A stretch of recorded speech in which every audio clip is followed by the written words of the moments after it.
The plot was uncovered when police arrested Yusuf's housemate Mustafa in Jakarta for terrorism charges.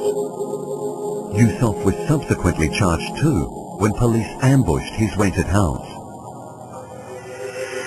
Ketika Mustafa ditangkap di Jakarta, tahu kalau barangnya ada di Semarang, diambil di Semarang. Siapa yang menunggu? Saya. Karena siapa yang kontrak? Saya. Gitu. Maka dinisbatkan saya anak buahnya Mustafa. Gitu. Dalam hal menyimpan senjata api dan peluru dan bahan peledak. Upon his release from prison, Yusuf was brought to the Institute for International Peace Building, where he went through a process of healing and rehabilitation. He's remarried and is now focused on building a new life, free from radical ideas. Ya, saya mengikuti pendapat yang mengatakan bahwa ini madorotnya lebih besar, artinya akan menyebabkan banyak permasalahan dan fitnah kepada umat Islam. Saya menganggap begitu aja.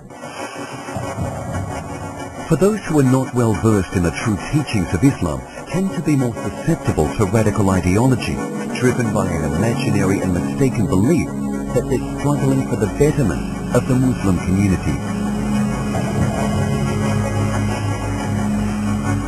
In 2007, a young Singaporean man who had a firm grounding in secular education had chosen a path of extremism. His forays into the cyber world had presented him with a window into the world of extremism.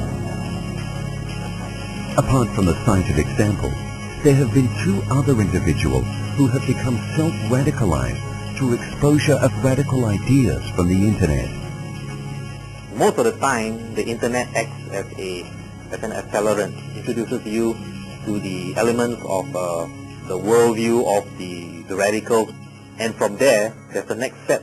There must be a next step in the physical world. You must take the additional step of, from that virtual world, stepping into the real world, the physical world, to go to Pakistan or Afghanistan or Mindanao, to join up with like-minded individuals engaging in training to fight the conflict.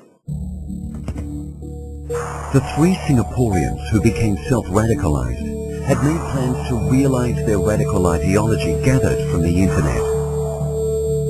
One had made plans to join the Taliban in Afghanistan, but was arrested before departure. The other two had wanted to join militant groups operating in Indonesia. It is their desire to join the radicals in the physical world that eventually resulted in their arrest. Well, the internet is pervasive, but from time to time we will come across cases where we will notice that they have gone into some terrorist websites and started to think or believe that the terrorist ideology is the correct one. And so far we have arrested 3 of them. We have also encountered some people who have access and they seem to have been influenced, but they have not done anything yet. So when we got to know of these individuals, we will call them up, counsel them. In the current digital age, the war of ideologies recognizes no borders, and the terrorists have effectively made use of the cybersphere to advance their ideologies and find new adherents to carry on with their heinous motive of creating mischief and destruction on Earth.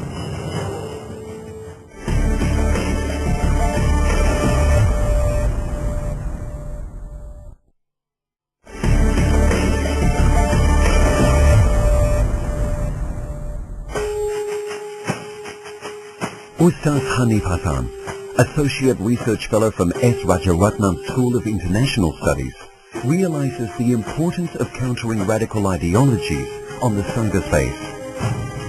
The religious teacher feels passionately that moderate voices must make themselves heard and exist as a countervailing force to the almost 50,000 radical websites found today. Internet is the only platform for extremist and radical groups to communicate and recruit people. They only have this platform that is easy, cheap, and unregulated. So if we don't make ourselves present in the internet, we will lose the opportunity of getting this youth to listen to our message, they will listen to others.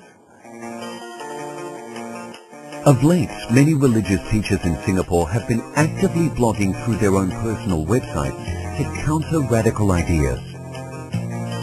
The Islamic Religious Council of Singapore has also set up a web portal called Invoke, targeted specifically at the youth to complement the fight against radical ideologies on the internet. However, Ustaz Hani feels merely setting up more websites will not be enough if it fails to attract the interest of its target audience. In the world of internet, the number of websites is not important, but the hits that we get is more important.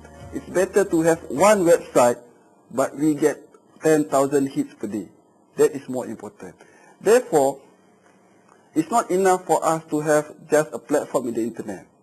There are two important things that we need to improve and add on to our initiative in the internet. First is the promotional and marketing aspect of the website, because this will attract people to come and visit the website. To effectively counter radical ideas on the internet requires the involvement of a new breed of religious teachers who are conversant in both religious and worldly affairs. Beyond the realm of traditional religious discourse, radical groups often link political issues with religion to amplify their arguments about the alleged sufferings and oppression of Muslims throughout the world.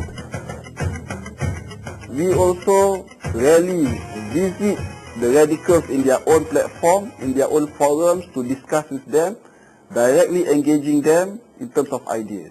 That is lacking, and we must try to find ways how we can improve this, possibly by getting more manpower. Young people must feel that they are comfortable in the company of asatizah and they can ask any questions, because at that age many things are going through your mind, and if they can have access to the asatizah so that they can understand Islam, I think